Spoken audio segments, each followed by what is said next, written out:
Dalam nama Bapa dan Putra dan Roh Kudus, amin. Permenungan Mazmur tanggapan umat akan sabda Allah, Minggu Prapaskah ketiga. Tuhan adalah pengasih dan penyayang. Bacaan pertama diambil dari Keluaran 3, Allah mengutus Musa. Di Gunung Horeb, tempat yang kudus, malaikat Allah menampakkan diri dalam nyala api yang keluar dari semak duri. Tetapi semak duri itu tidak dimakan api. Ketika Musa mau menyimpang mendekati semak duri itu, terdengarlah suara Allah yang menyuruh Musa menanggalkan kasut kakinya. Allah memberitahu dirinya yang adalah Allah Abraham, Allah Yakub, Allah Ishak.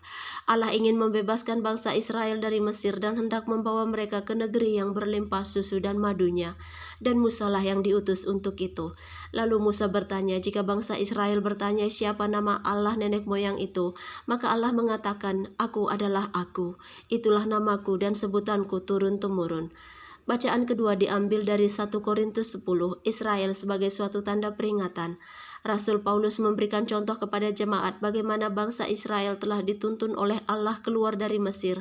Tetapi bangsa Israel jatuh dalam dosa, berbuat jahat, menyembah berhala, bersungut-sungut, sehingga mereka yang berbuat jahat dan dosa itu dibinasakan. Kita yang hidup sekarang tetaplah berdiri teguh. Bacaan Injil diambil dari Lukas 13, dosa dan penderitaan serta perumpamaan tentang pohon ara yang tidak berbuah. Tuhan Yesus berkata, jangan bersangka jika darah orang Galilea yang dicampur Pilatus dengan kurban persembahan, atau orang yang jatuh ditimpa menara dekat Siloam, dosanya lebih besar daripada yang hidup. Kata Tuhan, tidak.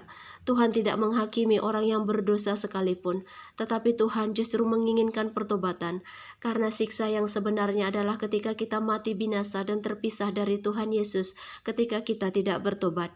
Dan tidak hanya pertobatan, tetapi buah dari pertobatan itu, seperti pohon ara yang sudah 3 tahun tidak berbuah hendak ditebang, tetapi diberi kesempatan 1 tahun lagi untuk menunjukkan buahnya. Ya Tuhan, ya Allah kami mohon ampun, kami juga sering berbuat jahat dan dosa, kami sering jatuh dalam pencobaan. Terima kasih Tuhan karena Engkau selalu memberi kami kesempatan untuk bertobat. Engkau menantikan pertobatan kami. Semoga dengan kekuatan dari-Mu, dengan kasih-Mu, kami mampu berdiri teguh dan tidak berbuat dosa lagi, dan kami tidak binasa, melainkan beroleh hidup yang kekal. Tuhan adalah pengasih dan penyayang. Dalam nama Bapa dan Putra dan Roh Kudus. Amin.